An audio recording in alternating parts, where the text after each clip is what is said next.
লিয়াবলুয়াকুম আইয়ুকুম আহসানু আমালা। আমি ঘোষণা দিয়েছিলাম এই কোরআনের ভিতরে, মৌত আমি সৃষ্টি করেছি, হায়াত আমি সৃষ্টি। হায়াত কে সৃষ্টি করেছেন বলেন? আবার মৃত্যু কে সৃষ্টি করেছেন?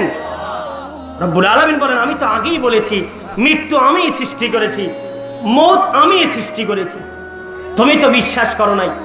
আচ্ছা তোমার আব্বা যখন যায় তেরজিউনাহা, আচ্ছা ফিরাও, তাকে ফিরাও।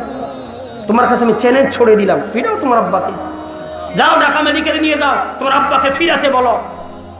যাও তোমার আব্বাকে নিয়ে স্বরাষ্ট্র মন্ত্রণালয়ে যাও, ফিরাতে বলো। তোমার আব্বাকে নিয়ে আইন মন্ত্রণালয়ে যাও, তোমার আব্বাকে ফিরাতে বলো।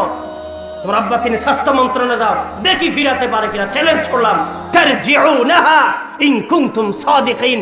তুমি যদি সত্যবাদী না হইয়া থাকো, আমি তো সত্যবাদী না তুমি বলতেছ, তুমি যদি সত্যবাদী হয়ে থাকো, ফিরাও তোমার বাবাকে মৌত থেকে। তোমাকে আমি চ্যালেঞ্জ ছড়ে দিলাম।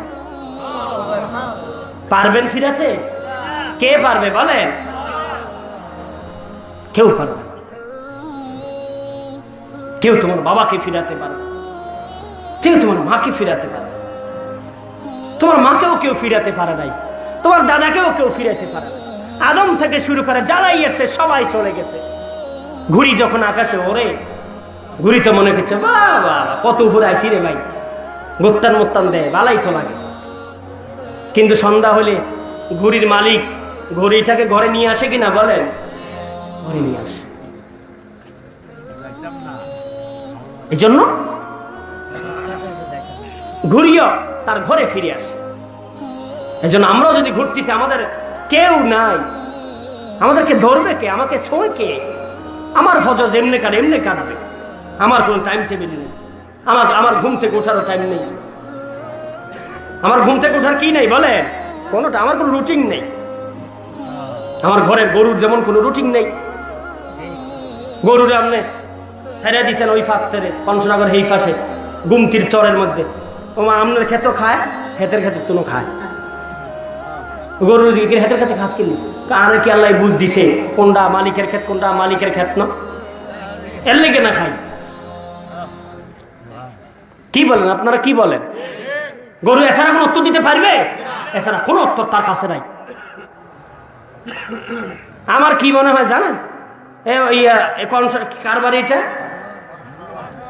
মধ্যপাড়া। তো গরুর জিজ্ঞা কিরে মাইকিং হয়েছে, মাহফিলে যাইছি না, গরুকে আনা মাইকিং করে না। এটা যারা মুসলমান মানুষ তাদেরকে মাইকিং করছে, তা করে কাছে ফ্যান্ডেলে বইতো। আরে কি ফ্যান্ডেলে যাইতে কইছি, আরে গেলেও ভাগাই দিব। কথা কয় না, আমরা গেলেও কি করবে? ভাগাইয়া দিবে। দোস্ত, চারটা মসজিদে হরন দিয়া আপনার সমাজের গরুকে ডাকে মুয়াজ্জিনে? কাকে ডাকে বলেন? কাকে ডাকে? মানুষকে বলেন, আমাকে ডাকে। মুয়াজ্জিন ফজরে কাকে ডাকে? আমাকে ডাকে, আমাকে ডাকে। আমার পাশের বাড়ি হিন্দুকে ডাকে না, আমার গরুটাকে মুয়াজ্জিন ডাকতেছে না, আমার মুরগিটাকে মুয়াজ্জিন ডাকতেছে না। আচ্ছা মুয়াজ্জিন ডাকতেছে না আল্লাহ তাআলা মুয়াজ্জিনের মাধ্যমে ডাকতেছে? আল্লাহ তাআলা কার মাধ্যমে ডাকতেছে বলে? মুয়াজ্জিনের মাধ্যমে ডাকতেছে। আপনি একজন কাজের লোক রাখছেন, গোলাম রাখছেন। আরবিতে কর্মচারীকে গোলাম কয়, আরবিতে কর্মচারীকে কি বলে? গোলাম বলে। তা আপনি কর্মচারী রাখছেন, কর্মচারীরে কইছেন অফিসটারে কত ঝাড়ু দিয়ে দাও সকালবেলা, তো সকালবেলা ঝাড়ু দিছে না। তা আবার দুপুরে গেছেন, তোর না করলাম সকালে রুমটা ঝাড়ু দিতে অফিসটা, তুই ঝাড়ু দিলি না, খা। কেউ ভালো লাগছে না, মন চাইছে না, ঘুমাই আসছিলাম, ফেসবুক চালাইছিলাম, তখন ঝাড়ু দে, তখনও ঝাড়ু দিছে না। আবার বিকালে ডাকছে, গিয়ে তোর না দুপুরে করলাম এই অফিসটা ঝাড়ু দিবি, পরিষ্কার করবি। দুপুরও ফেসবুক চালাইছি, ইউটিউবে ছিলাম, ভালো লাগছে না, আড্ডা দিছি, কনসনগর বিরিজে আড্ডা দিছি, কতক্ষণ সেলফি টেলফি তুলছি, ভালো লাগছে না, মসজিদে যাওয়ার লাগে, কাজ করার লাগে। এভাবে একবার, দুইবার, তিনবার, চারবার, পাঁচবার মালিক ওই কর্মচারী হারা দিল, ডাক দিল, তার ডাকে সারাও দিল না, তার কাজটাও করলো না। আপনি বলেন, আপনি যদি ওই সার হইয়া থাকেন, আপনি যদি ওই কর্মচারী মালিক হইয়া থাকেন, আপনি কর্মচারী চাকরি কি লাগবেন? এখন আর কথা বলবেন না। আপনি ওই কর্মচারী চাকরি রাখবেন কেন? কর্মচারী আমার কথা শোনে না, তার চাকরি কিনলে রাখতাম। তো আমি তো আল্লাহ তাআলার গোলাম, আমি তো আল্লাহ তাআলার কর্মচারী। আল্লাহ তাআলা তো পৃথিবীতে পাঠাইছেন কিছু একটা কাজ করার জন্য। একজন একটা প্রাইমারি স্কুল বানাইছে, এটার একটা রুটিন আছে কিনা বলেন? বলেন পিছনে ভাইরা বলেন। আচ্ছা, প্রাইমারি স্কুলে রুটিন আছে কিনা? 10টায় বেল বাজে, মধ্যখানে একটা বিরতির বেল বাজে, আবার একটা ছুটির ঘন্টা বাজে। যে একটা দেবপুর আমাদের একটা মিলস আছে, অনেক কাজ করে লোক, ওইটার একটা রুটিন আছে কিনা বলেন? একটা নিয়ম কানুন আছে কিনা?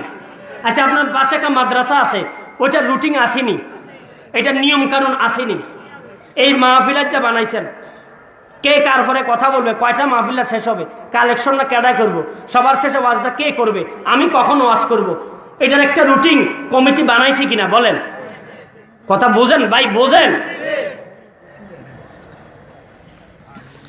তা আপনি স্কুল বানায়, আপনার যদি স্কুলের একটা রুটিন থাকে, আপনি মাদ্রাসা বানায় মাদ্রাসার যদি একটা রুটিন থাকে, আপনি মাহফিল বানায় মাহফিলের যদি একটা রুটিন থাকে। আমার মসজিদের কমিটি, যাদের কমিটি আছে, ইমাম সাহেব 2 দিন পর বাইর যে জ্ঞান কাম লাগলে তো যায়, বাইতে হ্যাঁ কিনলে যায়, এটা ওনাফানা করে। মা এবার চাকরি কি ঠিক কি মাস শেষ 5,000 টাকা এমনি দেওয়া নেই, 5,000 টাকা বেতন করতে হবে, 3,000 টাকা বেতন, বাংলাদেশে 4,000 টাকা বেতন কনান্ত নেব, কোনো মূল্যায়ন নেই। বাংলাদেশে ইমামদেরও মূল্যায়ন নাই, খতিবদেরও মূল্যায়ন নেই, এই জন্য পাবলিকেরও মূল্যায়ন নেই। মেরে ভাইও, তো ইমাম সাহেব নিয়মিত না থাকলে আমরা ওনাফানা করি। আমি কয়েক জুমা গেছি না, পরের জুমা আমি গেছি, আমি মসজিদের জুমা মাঝে মাঝে না হলে আপনাদের সমালোচনা শুনতে হয়, আপনারা আমাকে বকা সকা দেন, আপনারা যে ফজরে আসেন না, আমি বুঝুন বকা দিতে পারি না, পরিষ্কার বলে দিছি। আপনার ঘরে আমি দাওয়াত খাই না, সমালোচনা হুজুর এই সময় দেয় না, শুক্রবার সময় মাঝে মাঝে থাকে না, হুজুরের সময় দেয় না, মানুষের দাওয়াত খায় না, আপনার মসজিদের সময় দেন না, এবার দোষ হয় না, আপনার ঘরে আমি সমাজের দোষ হয়, আমরাও ঠিক হই, আপনারাও ঠিক হন। আমি জুমা না আইলে সমালোচনায় আমরা যদি 4 মাসে ফজরে মসজিদে যান না, আল্লাহ তাআলা বুঝে রাগ হয় না? আজকে 4 মাস হয়, দোস্তলার দোষা করে, যে 2 মাসে তোর লোক দেয়া সাক্ষাৎ নাই, কোথাও আইসা তোর মন তো ফাঁসান বেড়া, 2 মাসে তোর লোক দেয়া নাই বেড়া, এত বন্ধু তো তোর লোক আসিল, কত খাওয়াইলাম দিলাম, তুই ওনার 2 মাসে আল্লাহ দেওয়া করছা, মোবাইল দিয়ে কল দিলে কল ধরছা।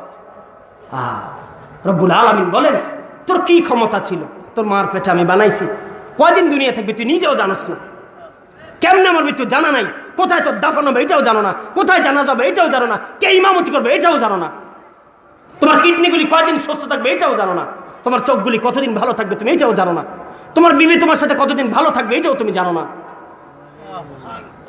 এরপরে তোমার কি লাফালাফি, এতটা দিন তুমি আমার ঘরে আসো না, এতটা দিন হয়ে গেছে ফজর পড়ো না, আচ্ছা 4 মাস হয়েছে ফজর পড়ো না, দোস্তা যে 2 বছরে নামাজ না পড়া, রসুলের সুন্নতার দিন আর কোরআন নামাই না, তুমি রসুলের বিরুদ্ধে ফ্রান্সের বিরুদ্ধে স্লোগান দিবা, এই স্লোগান আল্লাহ তাআলা গ্রহণ করবে না। শুধু স্লোগান দিলে হবে না, রসুলের সুন্নাহর উপর উঠতে হবে, ফজরও ধরতে হবে, জোহরও ধরতে হবে, আসরও ধরতে হবে। আচ্ছা আপনারা বলেন, নামাজ পড়লে কি কি ক্ষতি আমার কন, দাঁড়াদের একজনের কন, হুজুর নামাজ পড়লে এই ক্ষতি আমার কন কন, ফজরে পরে যে যারে গুছিয়ে তুলুন জানা, হিজ্ঞারে জন খালি মনস্পিতাল করে দিছে, আমরা ডায়াবেটিস 22, ফজরে পরে হাঁটতে হবে হবে হবে, হিজ্ঞা ফজর পরে 400 বছর হইব, ফজরে পরে উঠি হাঁটা, আরে কথা কয় না। ধর্মসাগরে ফারে যান, 10 বছর আগে কাউকে দেখা যায় নাই, এখন গিয়েছেন আপনি হাঁটারও জায়গা পেতেন না, বসারও জায়গা পেতেন না, কেন? আল্লাহ তাআলার আওয়াজ তাকে ফজর থেকে তুলতে পারলো না, লেকিন ডাক্তারের প্রেসক্রিপশন, ডাক্তার একটা কথা আমাকে ঘুম থেকে উঠিয়ে দিল। বলেন আলহামদুলিল্লাহ। আজকের মাহফিলের প্রধান বক্তা হযরত মাওলানা মুফতি ইয়াসিন আহমদ ফারুকী আপনাদের মাঝে চলো গান বসেন, জায়গা